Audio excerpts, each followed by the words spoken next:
Halo Tribuners, bersama saya Diamita, Anda sedang menyaksikan program Live Update Tribun News Siang, edisi Jumat 23 September 2022. Sejumlah kabar mengenai peristiwa yang terjadi di tanah air akan kami hadirkan untuk Anda, dilaporkan secara langsung oleh sejumlah reporter kami di lapangan selama 1,5 jam ke depan. Inilah Live Update selengkapnya. Kita menuju kabar pertama Tribuners dari Provinsi Jambi. Hampir 3 bulan berlalu pasca meninggalnya Brigadir Nofriansyah Yosua Huta Barat. Kondisi makamnya di Taman Pemakaman Umum Desa Sukamakmur, Jambi mulai dikelilingi oleh rumput yang cukup tinggi. Meski keluarga sering melakukan ziarah, namun mereka mengaku hanya sanggup membersihkan rumput yang dekat dengan makam Brigadir Yosua. Dan untuk laporan lengkapnya bagaimana kondisi makam di sana selengkapnya Tribuners akan dilaporkan reporter Tribun Jambi. Kami sudah terhubung dengan rekan Danang Noprianto. Silakan rekan. Baik, terima kasih rekan Mei. Dapat saya sampaikan bahwa area pemakaman Brigadir Yosua di tempat pemakaman umum Desa Sukamakmur saat ini kondisinya telah dikelilingi rumput yang cukup tinggi. Terakhir kali dibersihkan oleh PBB, Pemuda Batak Bersatu, secara menyeluruh pada saat akan dilaksanakan otopsi ulang pada akhir Juli lalu. Meskipun keluarga sering melakukan ziarah, namun keluarga hanya sanggup membersihkan rumput yang dekat dengan makam Brigadir Yosua. PBB Sungai Bahar berencana akan melakukan pembersihan area makam.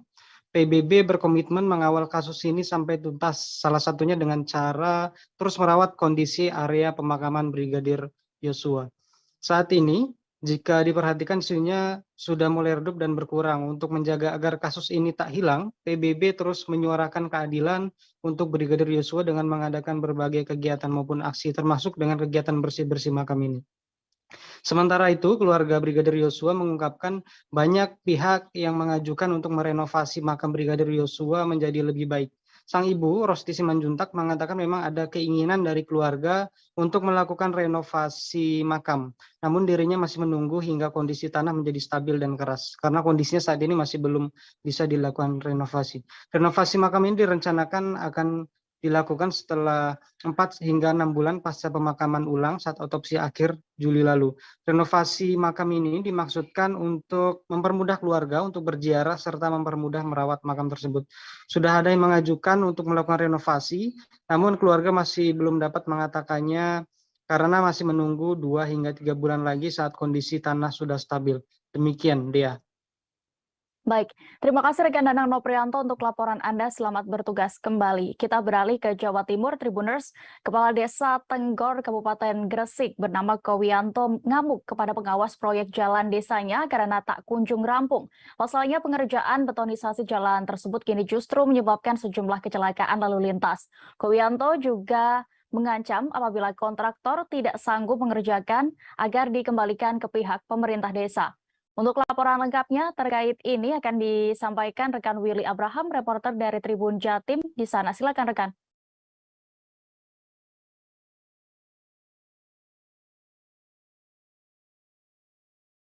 Halo, rekan Willy.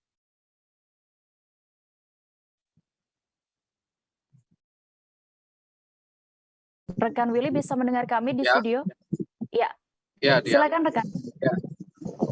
Dia terkait dengan ngamuknya kepala desa kepada pengawas proyek peningkatan jalan di Desa Tenggor, Kecamatan Balong Panggang, Kabupaten Gresik ini memang membuat sejumlah pihak berharap adanya proyek tersebut segera selesai, karena hampir 2 bulan lamanya tidak ada pengerjaan yang signifikan, hanya ada pelebaran saja, dan ini membuat akses jalan warga di Desa Tenggor ini terganggu. Bahkan ada yang sampai jatuh karena kondisi jalan yang tak kunjung usai perbaikannya.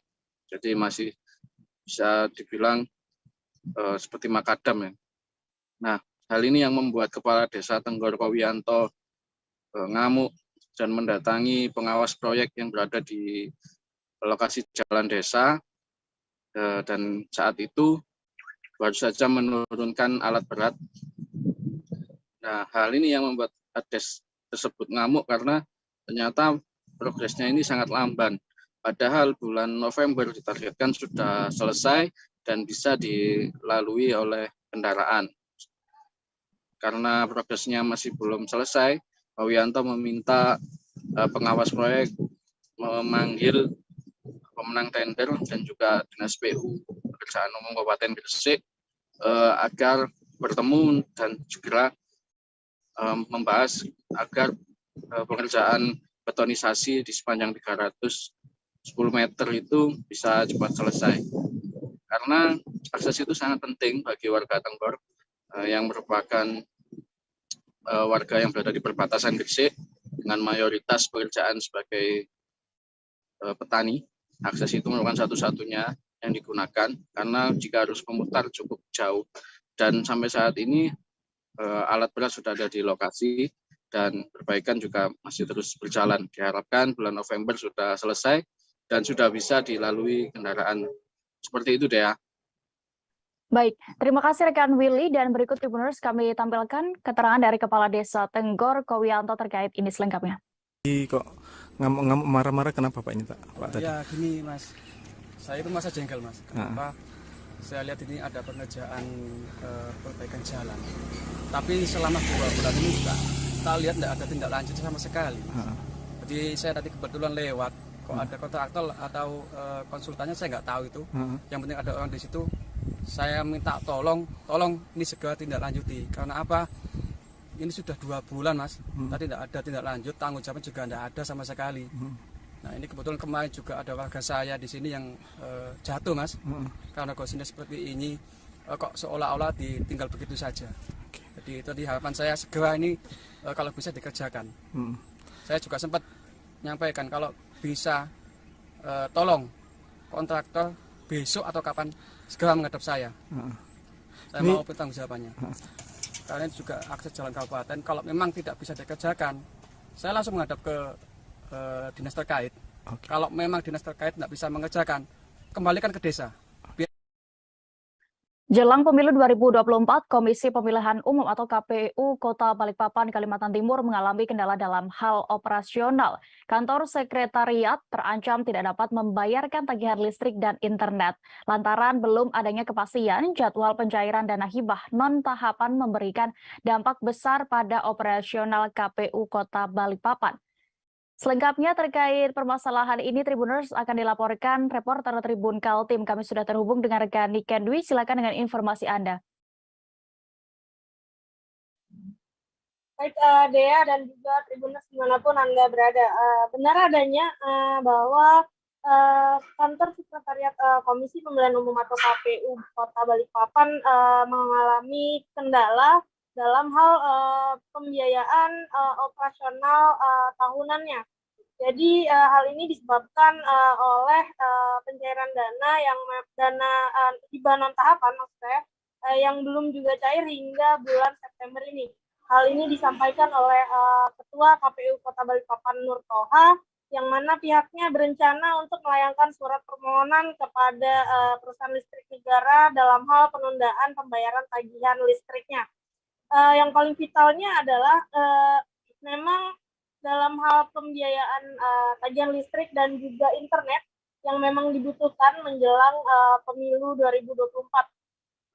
Sementara itu, dana hibah non tahapan KPU Kota Balikpapan tersebut memang belum cair karena dikarenakan belum selesainya laporan pertanggungjawaban hibah pada tahun sebelumnya atau tahun 2021. Hal tersebut berdampak pada beberapa kegiatan yang memang seharusnya bisa dilaksanakan pada tahun ini. Misal perjalanan dinas yang tidak bisa dilakukan oleh staf KPU Balikpapan karena persediaan anggaran yang memang tidak mencukupi juga. Selain itu juga menurut pantauan Tribun Kaltim tadi di kantor KPU sendiri memang secara fisik pagar dari kantor sekretariat ini juga mengalami rusak berat. Kemudian juga di dalam bangunannya ada beberapa titik atap yang memang juga mengalami kebocoran jika hujan turun begitu. Adapun dana hibah non tahapan ini memang digunakan untuk pembiayaan operasional kantor KPU Kota Balikpapan karena memang dana hibah non tahapan ini memang dikhususkan untuk tahapan-tahapan sebelum menjalani pemilihan umum nantinya di 2024. Selain itu juga memang dana hibah non tahapan ini dicatat mencapai 1,6 miliar per tahunnya yang dialokasikan melalui APBD Kota Balikpapan. Nur Toha juga mengungkapkan biasanya pada bulan 4 dan 5 April dan Mei itu dana hibah non tahapan ini sudah cair biasanya. Namun di tahun ini, tahun 2022, hingga bulan September ini belum juga cair. Dikarenakan laporan pertanggungjawaban itu yang tadi telah saya sebutkan belum ditandatangani oleh pejabat sekretaris yang lama.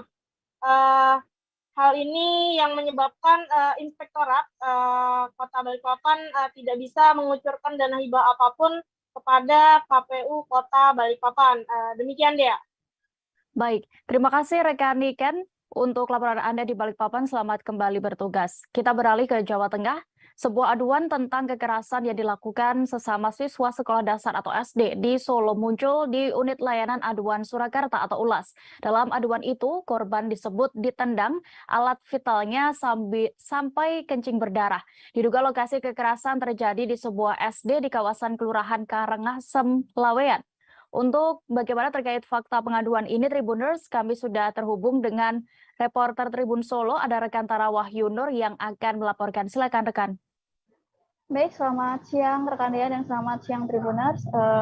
Kasus kekerasan terjadi di SD Karangasem 4, di mana seorang siswa kelas 4 SD berinisial N ditendang oleh rekannya sendiri, yakni siswa berinisial S, di mana kejadian tersebut sebenarnya sudah terjadi pada bulan Agustus lalu atau tepatnya pada minggu ketiga bulan Agustus.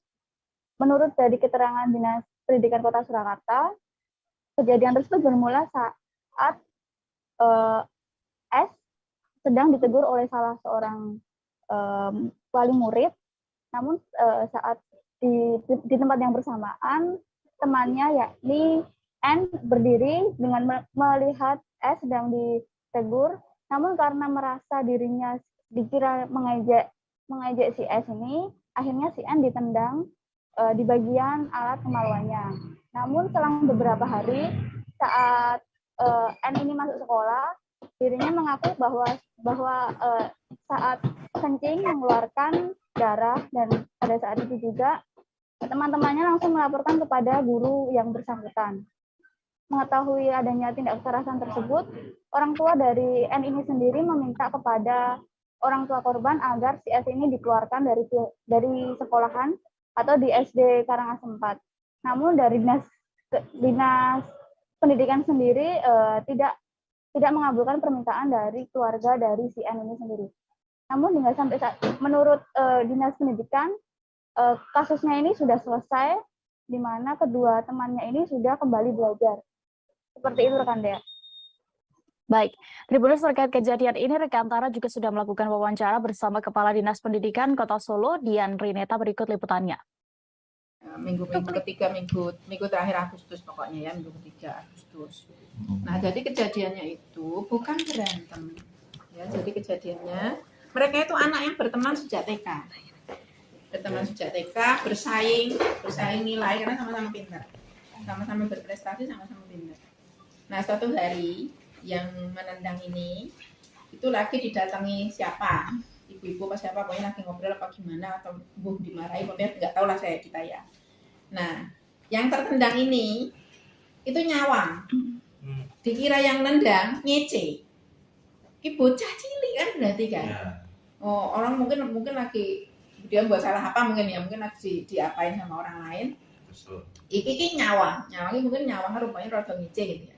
Kirain ngece. Kan ini anak yang nendang tinggi, maka ditendang lah. Pokoknya intinya kan gitu. Ditendang. Karena dia tinggi, otomatis tendangannya kan nanya ke bawah. Jadi nggak berantem. Yang pertama. Perkelahian terjadi di Jalan Laksana Intan, Gang Mutiara RT 2, Kelurahan Kelayan Selatan, Banjarmasin Selatan, Provinsi Kalimantan Selatan, memakan korban jiwa. Aparat Polsek Banjarmasin Selatan menggelar rekonstruksi perkelahian maut tersebut pada Kamis 22 September 2022 siang lalu. Total ada 18 adegan yang diperagakan oleh tersangka berinisial GN kala ia berduel dengan korbannya yakni AR yang meninggal tak lama pasca kejadian. Untuk laporan lengkapnya, Tribuners akan disampaikan rekan Nur Masrida, reporter dari Banjarmasin Post yang sudah bergabung di sana. Silakan rekan. Baik rekan Dea yang ada di studio dan juga Tribuners sekalian, dari Kota Banjarmasin bisa kami sampaikan bahwa Polsek Banjarmasin Selatan melaksanakan rekonstruksi kasus pembunuhan yang dilakukan oleh pelaku berinisial GN umur 29 tahun terhadap korbannya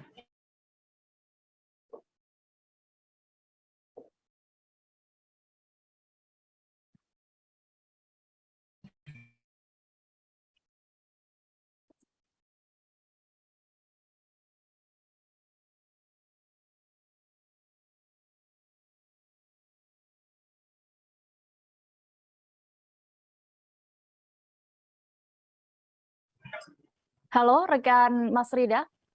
Ya, mohon maaf atas gangguan yang terjadi sebelumnya.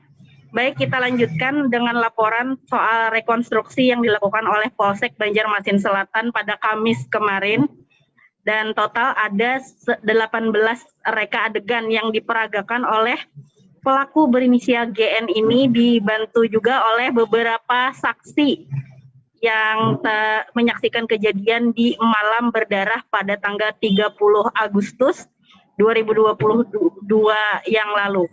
Jadi dari reka adegan tersebut diketahui kronologi kejadian di mana pada malam itu tersangka GN ini sedang berboncengan dengan salah seorang temannya di kawasan Jalan Laksana Intan itu. Dia melihat korban yakni AR bersama beberapa orang temannya sedang mengamen di sebuah tempat makan. Nah, di saat itu GN yang sedang berboncengan dengan temannya ini meminta untuk diturunkan di sana. Rupanya si GN ini sudah membawa senjata tajam jenis belati dan bersiap untuk menyerang AR yang sedang mengamen. AR yang melihat tindakan tersebut langsung menghindar begitu dan berlari ke tempat yang lain. Singkat cerita, AR ini dengan bantuan seorang temannya pergi ke rumah kerabat yang juga ada di sekitar lokasi tersebut untuk mengambil belati. Dia berniat untuk menyerang kembali GN yang sebelumnya berniat menyerang dia. Jadi singkat cerita mereka pun bertemu di suatu tempat. Nah, di momen itulah terjadi pergumulan antara si GN dan juga RA ini. Keduanya saling serang menggunakan senjata tajam yang akhirnya sama-sama terkapar. Sehingga dengan kejadian tersebut pula warga sekitar yang melihat kejadian itu selain melaporkan ke polisi, juga ada sebagian yang mungkin membantu keduanya mengevakuasi keduanya ke rumah sakit. Namun tak berselang lama, rupanya salah satu diantaranya yakni AR ini meninggal dunia akibat luka-luka yang dia terima dari serangan GN. Nah, dari rekonstruksi ini pula diketahui bahwa motif kenapa GN sampai menyerang AR pada malam itu adalah lantaran dendam di masa lalu. Jadi 1 tahun silam rupanya si AR ini pernah melukai GN. Dan pada saat itu dia menyimpan dendam, dan di momen pada Kamis tanggal 30 Agustus itulah saat dia memiliki kesempatan untuk berkelahi dengan AR. Akhirnya AR pun tewas di tangan GN. Pada itu pun dikenakan pasal 338 Junto 351 ayat 3 KUHP dengan hukuman di atas 7 tahun penjara. Dan demikianlah laporan dari rekonstruksi kasus pembunuhan yang dilakukan di Polsek Banjarmasin Selatan kemarin. Saya Nur Masrida melaporkan. Baik, terima kasih rekan Nur Masrida untuk laporan Anda. Selamat bertugas kembali. Kita beralih ke informasi selanjutnya. Polres Humbahas menggelar rekonstruksi pembunuhan berencana yang dilakukan tersangka pasangan selingkuh Anita Manulang dan Hinsa Sianturi. Aksi keduanya memakan korban atas nama Harlen Sinaga dengan motif kawin lari. Anita dan Hinsa memeragakan total 34 adegan mulai dari perencanaan hingga penemuan jasad korban Harlen. Saat ini kami sudah terhubung dengan rekan Maurits Pardosi, reporter dari Tribun Medan yang akan melaporkan selengkapnya. Silakan rekan. Terima kasih rekan Dea. Kemarin pada Kamis 22 September 2022, kita mengikuti rekonstruksi pembunuhan Harlen Sinaga yang dilakukan oleh dua tersangka. Yang pertama Anita Manulang sebagai otak pembunuhan, dan yang kedua adalah Hinsa Syaturi sebagai pengeksekusi. Hubungan antara Anita Manulang dengan Hinsa Syaturi adalah hubungan gelap, asmara gelap ataupun selingkuhan. Nah, ternyata mereka telah melakukan hubungan gelap selama 3 bulan dengan perkenalan pertama saat berada dalam sebuah bus ketika ingin berpesta ke daerah Pematang Siantar. Dari pertemuan tersebut ternyata Anita Manulang merasa nyaman dan ingin melanjutkan hubungan gelapnya bersama Hinsa Syaturi. Dan tawar-menawar soal kawin lari pun terjadi, namun Anita Manulang tidak begitu respect dengan kawin lari karena dia masih memiliki anak yang masih kecil berumur 8 tahun. Oleh karena itu, di kemudian hari, Anita Manulang kemudian menawarkan untuk membunuh suaminya, yakni Harlen Sinaga, agar hubungan mereka bisa langgeng. Dan pada akhirnya, 2 hari komunikasi intens mulai tanggal 26 hingga tanggal 28, komunikasi mereka berjalan lancar dan akhirnya timbul sebuah kesepakatan pembunuhan terhadap Harlen Sinaga oleh Hinsa Syaturi sebagai selingkuhan dari Anita Manulang. Dan kemarin pada Kamis dilakukan rekonstruksi dengan memperagakan 34 adegan yang dilakukan oleh kedua tersangka, mulai dari perencanaan pembunuhan Harlen Sinaga hingga penemuan jasad yang dianggap janggal oleh pihak keluarga. Lalu pada tanggal 20 dan pada saat ini pihak kepolisian Polres Humbahas masih melengkapi berkas-berkas untuk melakukan pengiriman berkas untuk Kejaksaan Humbahas. Dan hingga saat ini kita masih mencari informasi terbaru soal kematian dari Harlen Sinaga. Demikian rekan Dea. Baik, Tribuners, berikut kami tampilkan keterangan yang sudah didapat oleh rekan Maurits dari Kasat Reskrim Polres Humbahas, Ibtu Maruli Purba Tanjung terkait kasus ini selengkapnya. Kita melihat adanya tersangka 2 memberikan uang kepada tersangka 1, Pak. Itu seperti apa, Pak? Sementara kan itu perekonomian dari tersangka 1 ini sangat kesulitan, Pak. Oh iya, baik. Jadi terkait tadi adegan ada pemberian uang dari tersangka AM atau istri korban kepada tersangka AS, itu sebenarnya uang itu adalah uang dari ataupun uang yang dipinjamkan dari tersangka AM kepada tersangka AS. Ya, jadi ada uang sebanyak 400.000 karena setelah melakukan pembunuhan si tersangka AS sudah tidak memiliki uang lagi. Jadi dia meminta uangnya kembalilah untuk membeli BBM kemudian membeli rokok. Sekaligus keliling-keliling kata Pak ya? Iya, sekaligus dia keliling-keliling. Pak, Kita beralih ke Provinsi Aceh. Mantan penjabat atau PJ Kepala Desa Kuta Tengah Kecamatan Penanggalan menjadi tersangka korupsi dana desa setempat. Tersangka berinisial T kini juga sudah ditahan oleh penyidik Kejaksaan Negeri Subulu Salam. Kasus korupsi penyalahgunaan dana desa tersebut terjadi pada 2 mata anggaran, yakni tahun 2019 dan 2020. Selengkapnya terkait kasus ini akan dilaporkan reporter Serambi News. Sudah ada rekan Halidin di sana yang siap dengan informasinya. Ya, baik rekan Dea. Selamat siang. Selamat siang untuk pemirsa Tribunis dimanapun berada. Kejaksaan Negeri Subulu Salam kembali melakukan pengungkapan kasus korupsi di kota Subulu Salam.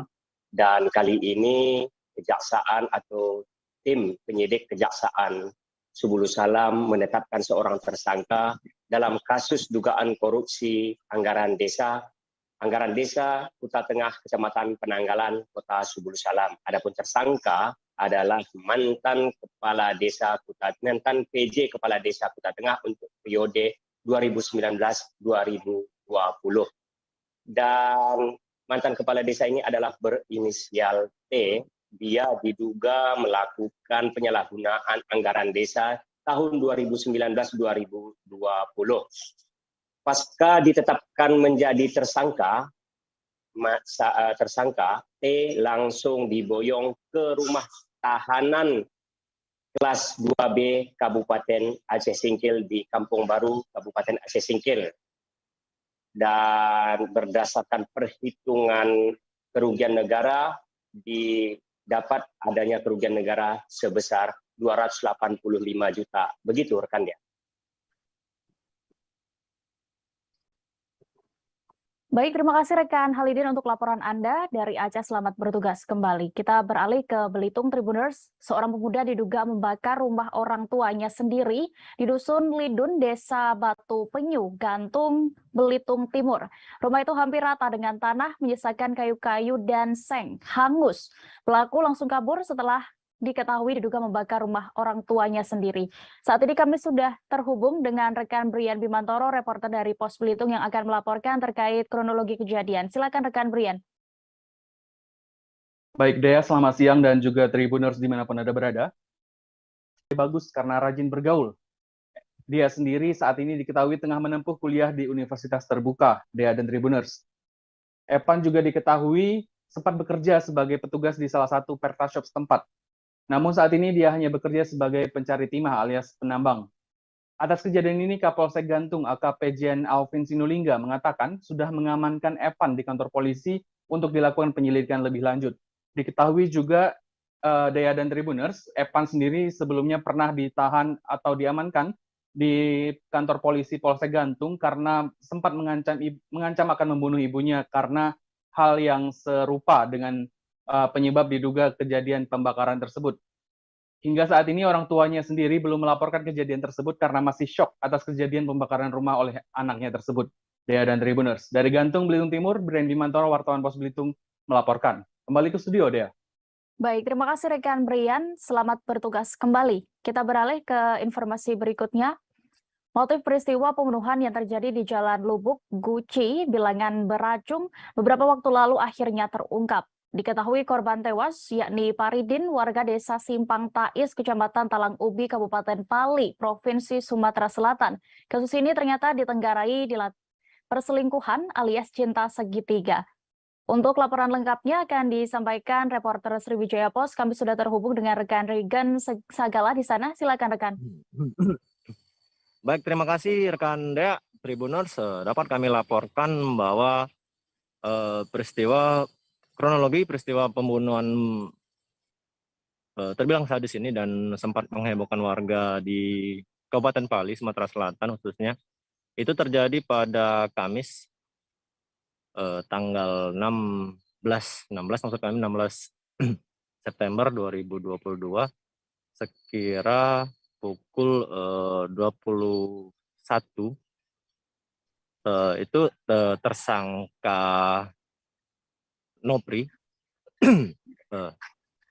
melihat istrinya yang dijemput di kediaman mereka di Kelurahan Bayangkara, Kecamatan Telongbi oleh korban Paridin.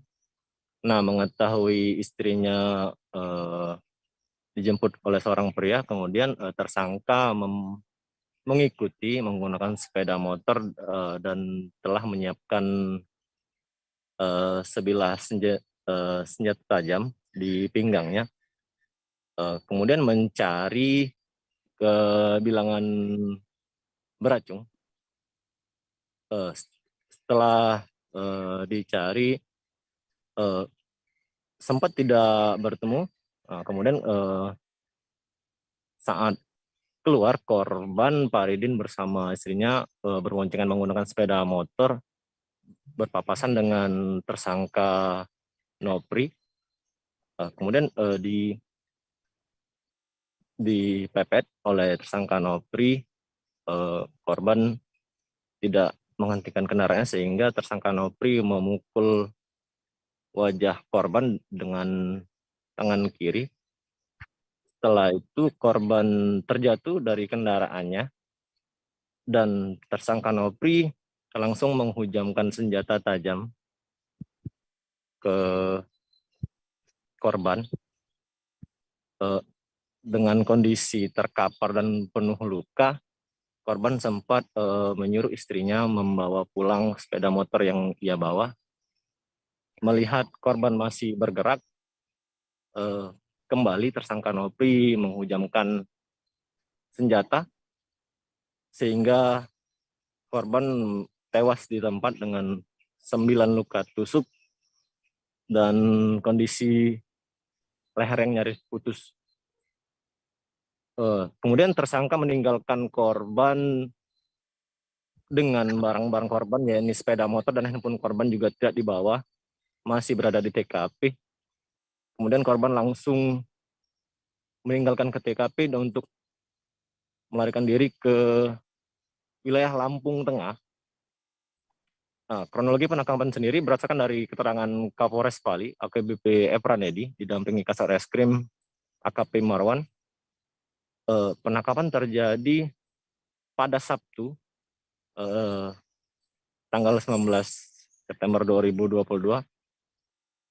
di wilayah Bilangan Lampung Tengah tanpa perlawanan, sehingga korban bisa dibawa ke Mapores Pali. Nah, berdasarkan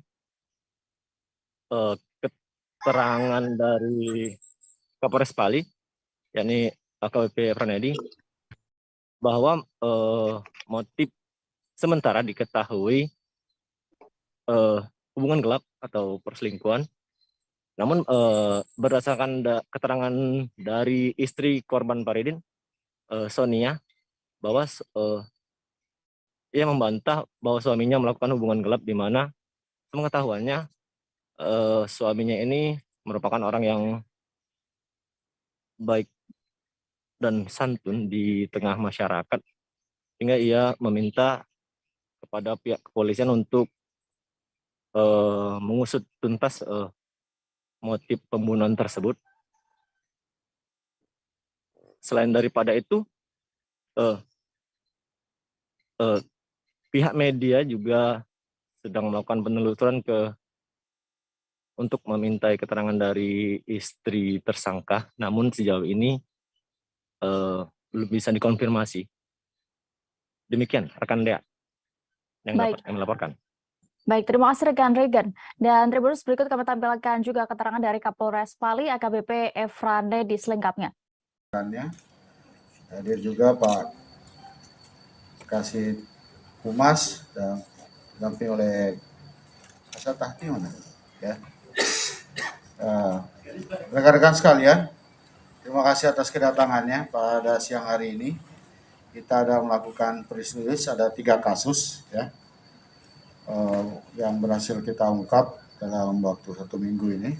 Yang pertama ini kasus penggelapan dalam jabatan, di mana kerugian ini mencapai 241 juta ya, dengan korban PT Andi Arta Muzizat. Nah, ini kerugiannya 241 juta ya, di mana tersangka ini menggelapkan uang yang seharusnya disetorkan. Nah, ini pelaku sudah kita berhasil kita tangkap.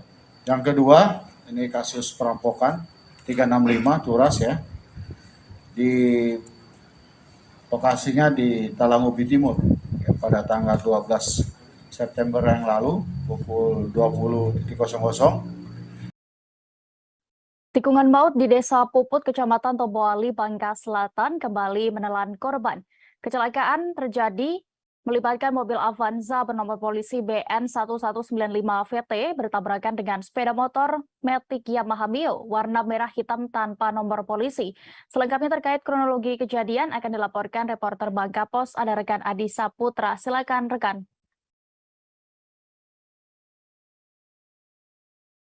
Ya, selamat siang rekan Dea, Tribun News dimanapun berada. Pada hari Kamis 22 September 2022 terjadi kecelakaan maut antara 2 kendaraan, yang mana kendaraan roda 2 maupun roda 4. Yang mana kendaraan yang dikendarai oleh korban yang bernama Agustiar, kendaraan jenis roda 2, dan pengemudi kendaraan roda 4 yang bernama Ci Hendra, yang mana kendaraan yang dikendarai oleh saudara Agustiar ini melaju dari arah Sadai menuju ke Tobuali, sedangkan kendaraan roda 4 yang dikendarai oleh saudara Hendra melaju dari arah Tobuali menuju ke Sadai, tepatnya di komplek perkantoran pemerintahan Kabupaten Bangka Selatan, yang mana ketika saat berada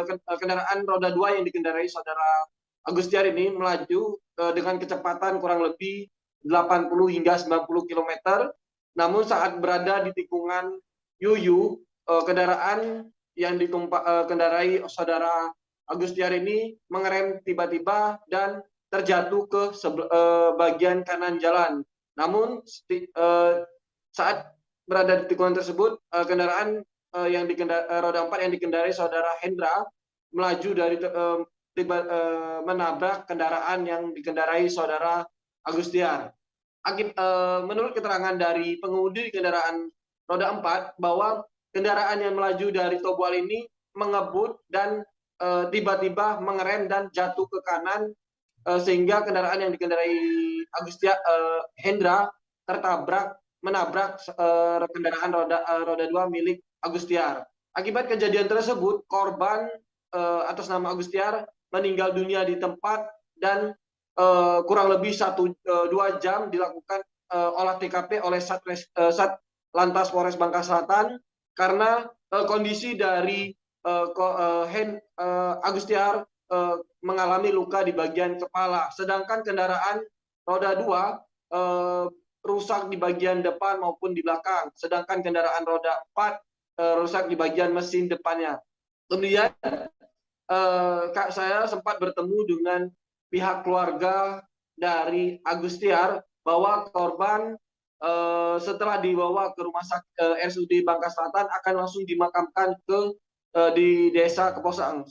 Sedikit saya informasikan bahwa kendaraan yang roda 4 jenis Toyota Avanza dengan plat nomor 1195, dan untuk keterangan lebih lanjut, pengemudi kendaraan roda 4 saat ini sudah dilakukan pemeriksaan. Bukti seperti kendaraan roda 2 maupun roda 4 sudah diamankan di Mapolres Bangka Selatan. Kemudian Andi Eko Wardana menghimbau kepada seluruh pengendara kendaraan roda 2 maupun roda 4 saat menggunakan kendaraan tetap berhati-hati karena kecelakaan atau musibah tidak memandang siapapun atau dimanapun. Terutama bagi kendaraan roda 2 saat menggunakan kendaraan untuk tetap menggunakan helm atau kelengkapan kendaraan. Karena kemarin sempat juga korban ini sempat tidak dikenali oleh masyarakat sekitar ataupun pihak kepolisian. Namun setelah 2 jam setelah kejadian kecelakaan, pihak keluarga mendapatkan informasi dari media sosial. Mungkin seperti itu rekan dia. Baik, terima kasih rekan Adi Saputra untuk laporan Anda. Selamat bertugas kembali. Kita beralih ke Kalimantan Utara. Tribuners, Korlantas Polri diketahui resmi meluncurkan Electronic Traffic Law Enforcement atau ETL di 8 wilayah Polda se-Indonesia. Polda Kaltara menjadi salah satu dari 8 Polda yang meluncurkan ETL pada Kamis 22 September 2022 kemarin, bertepatan dengan hari ulang tahun ke-67 Polantas. Di tahap awal, ETL atau tilang elektronik ini baru akan diterapkan di Kota Tarakan, Kalimantan Utara. Untuk laporan lengkapnya di titik mana saja di Kota Tarakan yang sudah diterapkan tilang elektronik akan disampaikan reporter Tribun Kaltara. Ada rekan Maulana Ilhami Faudi di sana. Silakan rekan Faudi. Baik rekan Dea, dapat dilaporkan bahwa Electronic Traffic Law Enforcement telah resmi diluncurkan kemarin bersamaan dengan Hari Lalu Lintas Bayangkara ke-67. Untuk di Kaltara sendiri ada 2 titik penerapan ETL ini, yakni di Kota Tarakan, tepatnya di Jalan Sudirman dan Jalan Yosudarso. Menurut Dirlantas Polda Kaltara, Kombes Pol Rahmat Iswanusi, penerapan ETL ini sebenarnya sudah berlangsung sejak Juli 2022 lalu, namun sampai saat ini penerapannya masih dalam tahapan uji coba. Nantinya pada bulan Oktober mendatang, penerapan tilang elektronik ini baru akan berlaku secara efektif. Artinya nantinya penindakan pelanggaran tilang elektronik baru akan dimulai khususnya di Kota Tarakan pada bulan Oktober mendatang. Terkait lokasi penerapan tilang elektronik lainnya atau ETLE ini, di Lantas Purwakarta mengatakan baru akan mengajukan penambahan kamera pengawas pada tahun 2023 mendatang. Adapun lokasinya nantinya akan dipasang di daerah perkotaan di Kabupaten Bulungan, Kabupaten Malinau, dan juga Kabupaten Nunukan. Diharapkan nantinya akan ada 10 tambahan kamera pengawas yang menjadi lokasi pengawasan untuk penerapan tilang elektronik ini.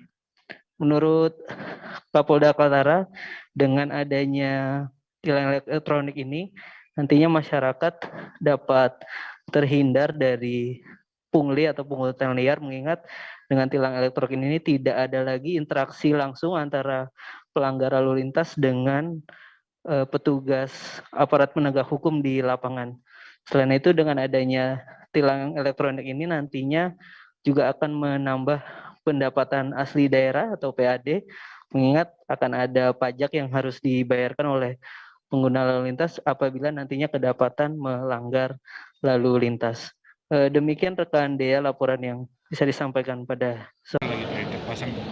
Kemarin kami mengajukan sekitar hampir 10 kamera.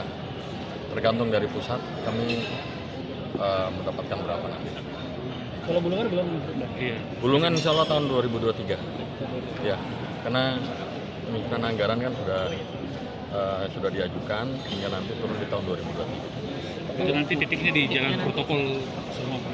Ya, protokol, jalan-jalan protokol yang kira-kira rawan kecelakaan ataupun rawan pelanggaran.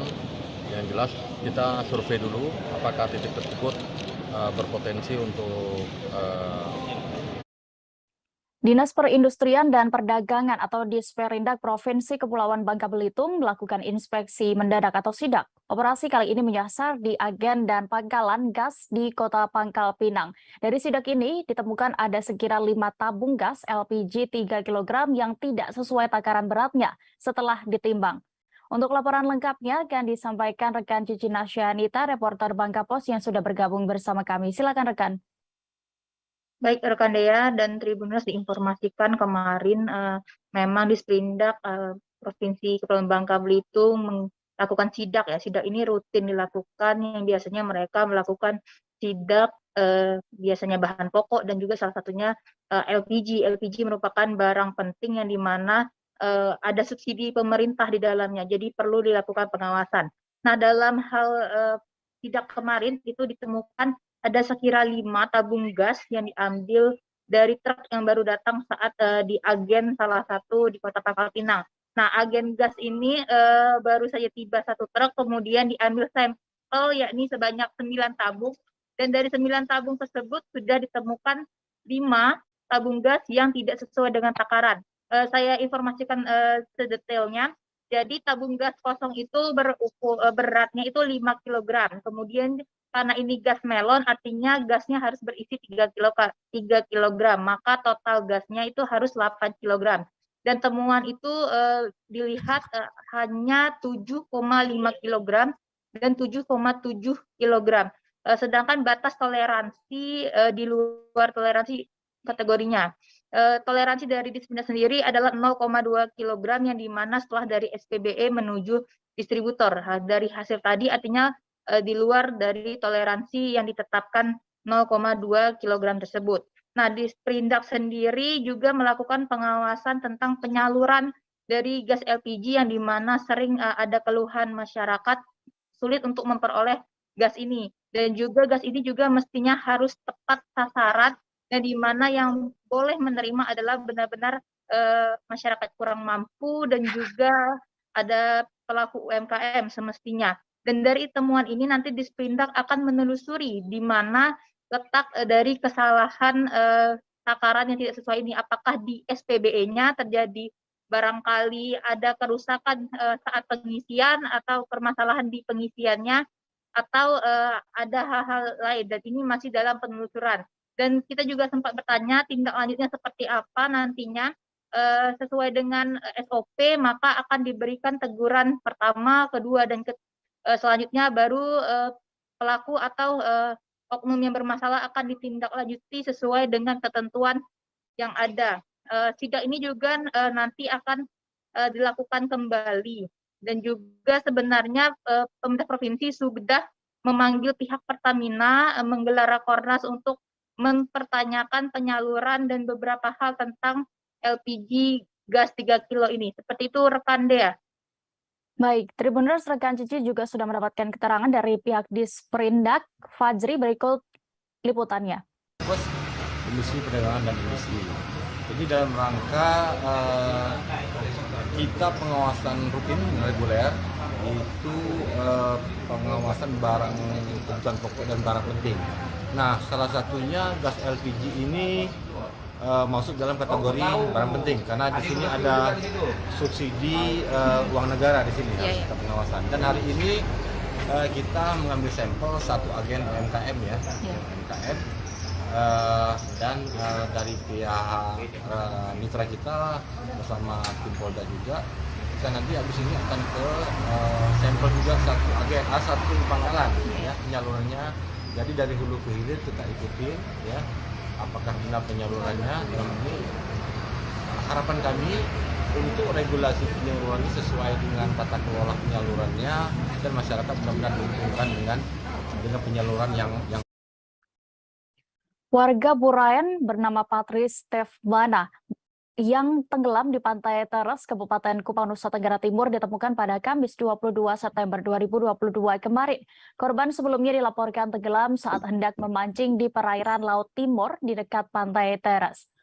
Untuk informasi lebih lengkapnya terkait kronologi kejadian hingga penemuan jasad dari korban, kami sudah terhubung dengan reporter Pos Kupang, ada rekan Rian Tapehen yang akan melaporkan. Silakan rekan. Baik, selamat siang rekan Dea. Dapat saya laporkan pada hari Kamis tanggal 22 September 2022 tadi malam sekitar pukul 21 waktu Indonesia Tengah, beberapa orang nelayan menemukan salah seorang warga Kelurahan Burayan, Kecamatan Amares Selatan, Kabupaten Kupang, Provinsi NTT yang tewas tenggelam di perairan Laut Timur sekitar 100 meter dari bibir pantai. Korban diketahui bernama Patris Baok, warga Kelurahan Burayan. Dari keterangan yang diperoleh di tempat kejadian perkara, korban hendak melaut sekitar pukul 7 malam dan sendirian. Lalu pada saat itu cuaca sedang berangin dan laut cukup gelombangnya cukup tinggi, dan sesuai informasi yang diperoleh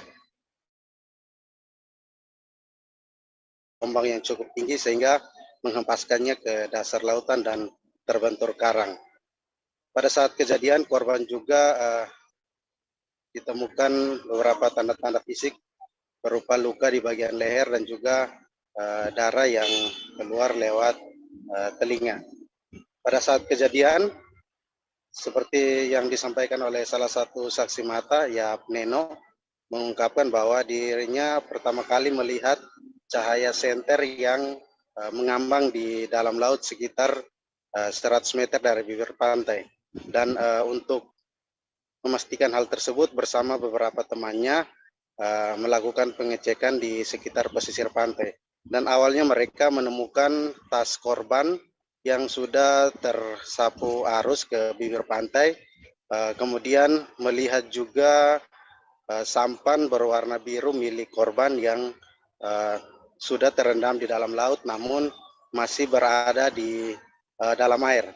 Mereka berusaha mengeluarkan sampan tersebut lalu menunggu gelombang membawa keluar korban dari dalam laut. Sekitar 15 menit kemudian korban sudah berada di bibir pantai, lalu Yap Neno bersama 5 orang temannya mengevakuasi korban ke bibir pantai lalu menginformasikan kepada keluarga dan masyarakat sekitar. Demikian rekan Dea. Baik, terima kasih rekan Rianta Behen untuk laporan Anda. Selamat bertugas kembali. Kita beralih ke Provinsi Jambi. Ratusan mahasiswa Universitas Jambi atau UNJAM menggelar aksi solidaritas dan keprihatinan terhadap korban kecelakaan lalu lintas. Pasalnya berdasarkan data yang dihimpun terdapat puluhan korban jiwa akibat korban jiwa akibat kecelakaan setiap tahunnya pada rentang 2018 hingga 2020. Mahasiswa menilai hal itu bentuk konflik horizontal yang tercipta akibat ribuan kendaraan memadati jalan raya yang telah melebihi kapasitasnya, terlebih pengangkut batu bara. Untuk laporan lengkapnya akan disampaikan reporter Tribun Jambi, ada rekan Darwin Sijabat yang sudah terhubung di sana. Silakan rekan. Ya, halo rekan Dea dan pemirsa, kami sampaikan bahwasanya ratusan mahasiswa Universitas Jambi yang berada di kampus induk di Mendalo, Kecamatan Jambi Luar Kota, Kabupaten Muara Jambi melakukan aksi solidaritas sebagai bentuk belasungkawa sekaligus juga sebagai bentuk keprihatinan terhadap korban kecelakaan yang terjadi dalam beberapa waktu belakangan. Nah, aksi solidaritas ini dilakukan untuk menuntut juga kepada masyarakat atau kami menuntut kepada pemerintah ataupun pihak terkait agar nantinya memberikan solusi atas keramaian arus lalu lintas yang melintas dari jalan lintas Sumatera, tepatnya dari Mendalo, seperti itu rekan Dea dan pemirsa. Kemudian aksi solidaritas ini juga ditandai dengan setiap mahasiswa yang datang ke lokasi tersebut dengan mengenakan atau dress code berwarna hitam. Ini dress code warna hitam ini sebagai bentuk belasungkawa. Dari Fikri Haikal menyampaikan bahwa dari data yang disampaikan dalam beberapa tahun terakhir terjadi beberapa kecelakaan yang mengakibatkan puluhan korban meninggal dunia. Seperti yang disampaikan pada tahun 2018 terdapat 50 korban meninggal dunia. Kemudian pada tahun 2019 disampaikan bahwa 49 menjadi korban jiwa, dan kemudian pada tahun 2020 lalu terdapat 46 korban jiwa. Nah, dan beberapa hari terakhir terjadi kecelakaan yang mengakibatkan salah satu mahasiswi Universitas Jambi yang berada atau mengecam pendidikan di Fakultas Keguruan dan Ilmu Pendidikan. Seorang mahasiswa tersebut terjepit di bawah trailer atau pengangkut beban yang berat. Nah, untuk itu juga kurang lebih 1 bulan terakhir terjadi kecelakaan yang mengakibatkan salah satu dosen meninggal dunia. Ini dinisali meninggalnya dosen tersebut karena terjadi juga tidak ada tanggung jawab dari pelaku, karena dosen tersebut diduga merupakan menjadi korban tabrak lari. Sehingga para mahasiswa juga menuntut agar pihak terkait khususnya kepolisian mengusut tuntas atau mencari pelaku penabrak lari terhadap dosen tersebut. Ratusan mahasiswa tersebut tampak pada kemarin pada sore sekitar jam 5 sore mereka melakukan aksi tabur bunga. Tampak juga mahasiswa dengan spanduk yang beberapa foto yang merupakan korban laka yang terjadi dalam lintas Sumatera ini. Mereka juga tampak menabur bunga sebagai bentuk belasungkawa dan keprihatinan para mahasiswa tersebut. Demikian rekan Dea dan pemirsa. Baik, terima kasih rekan Darwin untuk laporan Anda, dan berikut Tribuners kami tampilkan keterangan dari koordinator aksi Fikri Haikal selengkapnya. Kami menjadi korban tabrak lari di Simpang Rimbo sekitar 1 bulan yang lalu. Sampai saat ini pelaku yang melakukan tabrak lari belum ditangkap, belum ada kabarnya sampai saat ini. Oleh karenanya kami selaku juniornya, ini adalah senior kami, mati badan ditumbur truk yang sampai saat ini pelakunya tidak ditemukan.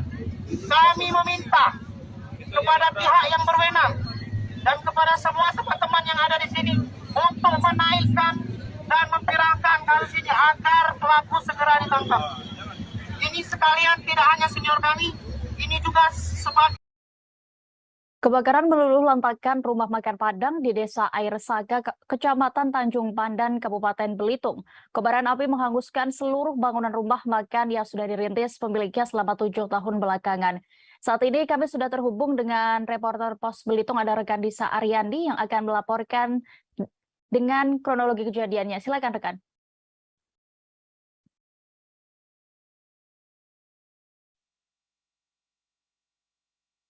Halo, rekan Disa.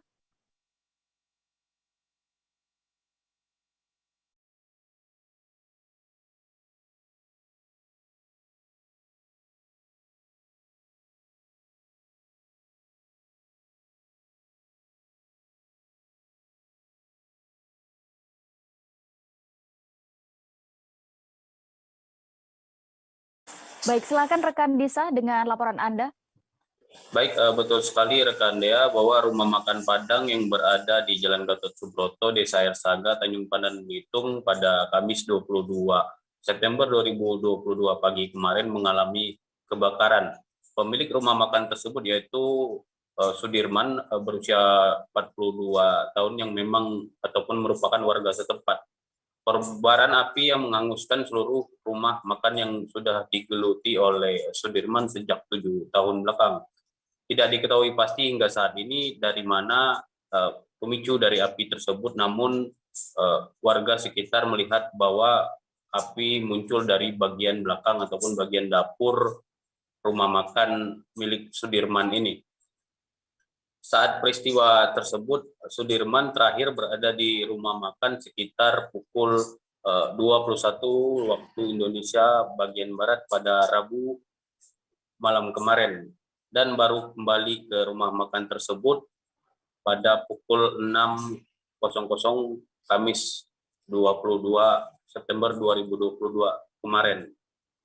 Dia saat kembali ke warung tersebut sebelumnya sempat berada di pasar dan mendapatkan informasi dari warga sekitar bahwa rumah makan Padang yang miliknya tersebut sudah hangus terbakar, dan saat ini pun Sudirman hanya bisa meratapi nasibnya karena memang dari hasil wawancara kami di lapangan bahwa rumah makan tersebut memang sudah dirintis olehnya sejak 7 tahun belakang dan memang dari nol. Ia pun berupaya berkoordinasi dengan pemerintah desa setempat untuk mendapat bantuan agar rumah makan yang sudah digelutinya selama 7 tahun ini bisa dibangun kembali atas bantuan dari pemerintah desa setempat ataupun pemerintah Kabupaten Belitung maupun orang-orang yang ingin membantu. Sudirman saat ini sedang berusaha membangkitkan kembali rumah makannya tersebut karena rumah makan ini memang satu-satunya mata pencarian keluarga Sudirman. Dan pada saat peristiwa kebakaran tersebut juga petugas BPBD Kabupaten Belitung menurunkan 3 armada untuk memadamkan kobaran api, dan api berhasil dipadamkan sekitar 30 menit setelah petugas BPBD dan Damkar Kabupaten Belitung turun ke lapangan. Namun sebelum itu bisa dilaporkan juga bahwa warga sekitar yang memang melihat kejadian ataupun peristiwa kebakaran ini sudah berupaya terlebih dahulu memadamkan api dengan peralatan seadanya dengan menggunakan ember, namun api tidak begitu jinak hingga diselesaikan oleh petugas Damkar. Begitu dia kembali ke studio. Baik, Tribuners, terkait kejadian kebakaran ini rekan Disa juga sudah mendapatkan keterangan dari Sudirman selaku pemilik rumah makan tersebut. Selengkapnya kami tampilkan. Tadi pagi kejadiannya lagi di pasar, lagi belanja dan jualan sehari ini. Pas nyampe di sini jam 6 kurang lah, ada asap di belakang. Tidak tahu kejadian dari mana. Masalah kompor itu tidak ada hidup satupun, belum ada aktivitas masak-memasak. Berarti steril tempat ini, Pak? Steril. Ya? Dari pemicu api ya, Pak? Iya, pintunya masih aku antamnya pakai kaki tuh. Oh, okay. Tendang dia tidak buka. Kemarin terakhir Bapak jam berapa ke sini? Semalam terakhir keluar jam 9. 9 malam. 9 malam. Oh, nutup ini? Iya. Terus pulang.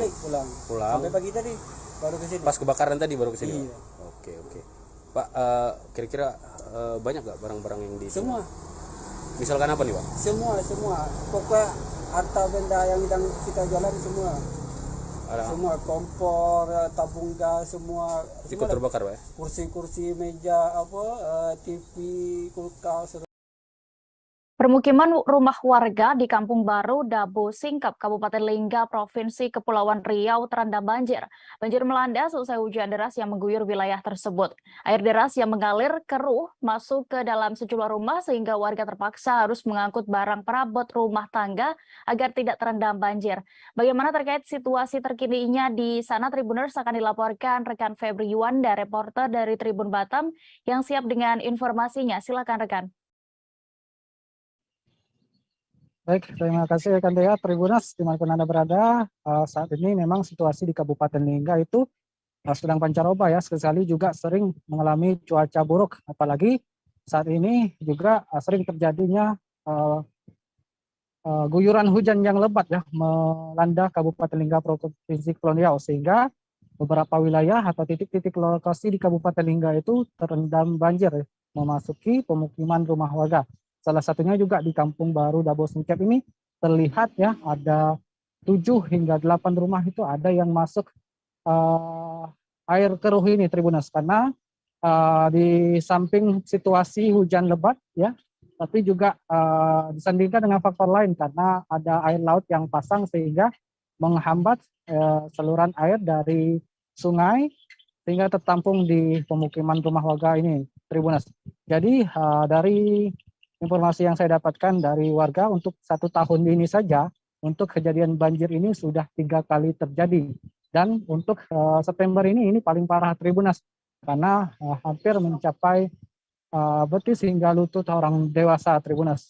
Untuk saat ini memang hal ini membuat masyarakat ya meminta solusi dari pemerintah daerah agar bisa cepat-cepat mengatasi banjir yang sering terjadi ini, Tribuners. Jadi memang beberapa warga saat terjadinya banjir ini hanya bisa mengangkat barang-barang mereka, hanya bisa mengarungi sungai ini melihat bagaimana kedalaman banjir ini melanda pemukiman rumah warga mereka. Begitu rekan Dea. Baik, Tribuners, rekan Febri Yuanda juga sudah melakukan wawancara langsung bersama warga setempat di sana. Bahtiar Badri, berikut keterangannya.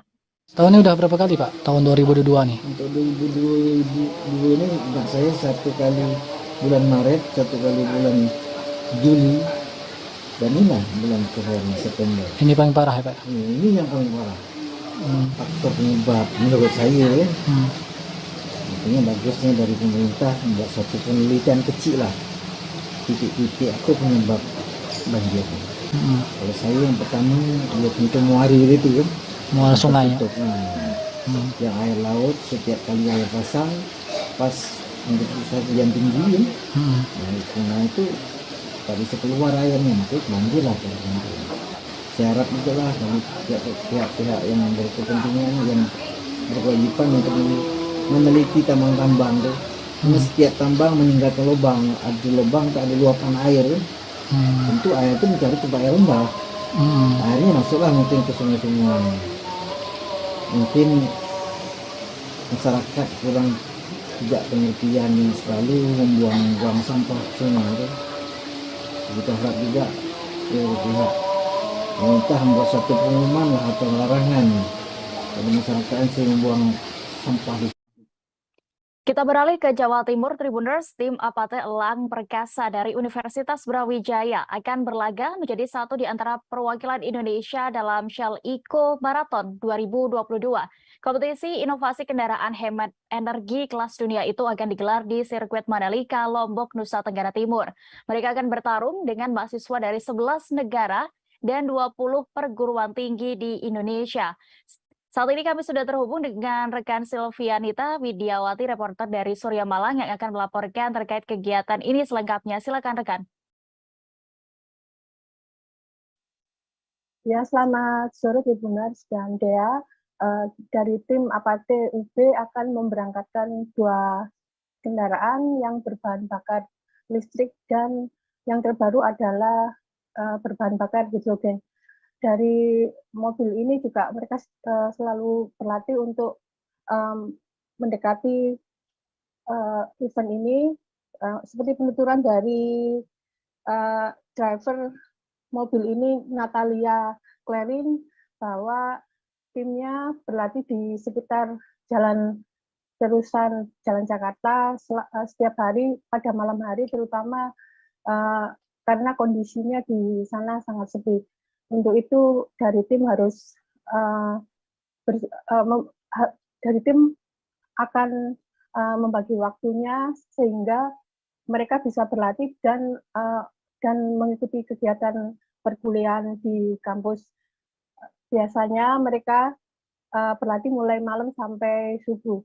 Dari tim ini juga telah ditinjau oleh pihak SEL ketika kunjungan ke UB beberapa waktu lalu.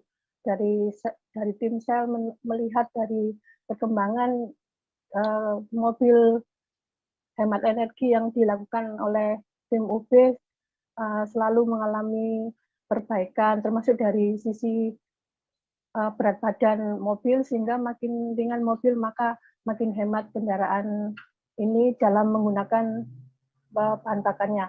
Dari pihak Rektor UB juga menyampaikan apresiasi pada mahasiswanya karena mereka berpartisipasi dalam menghadapi problem dunia, terutama terkait penggunaan bahan bakar. Sehingga mereka memberikan solusi bagi problem tersebut dan berharap mahasiswa UB bisa berhasil dalam ajang internasional di Mandalika UB. Di Mandalika NTT, demikian, Dea. Baik, Tribuners, berikut juga rekan Silvianita sudah mendapatkan keterangan dari Rektor Universitas Brawijaya, Profesor Widodo, terkait perlombaan ini. Selengkapnya kami tampilkan. Jadi ini dalam bentuk aktivitas mahasiswa untuk meningkatkan kapasitas dia, baik dalam akademik maupun non-akademik, soft skill-nya, membentuk timnya, kerjasama lintas disiplin. Nah, ini wujudnya adalah, salah satunya adalah kendaraan ini yang kemudian akan digunakan untuk mengikuti kompetisi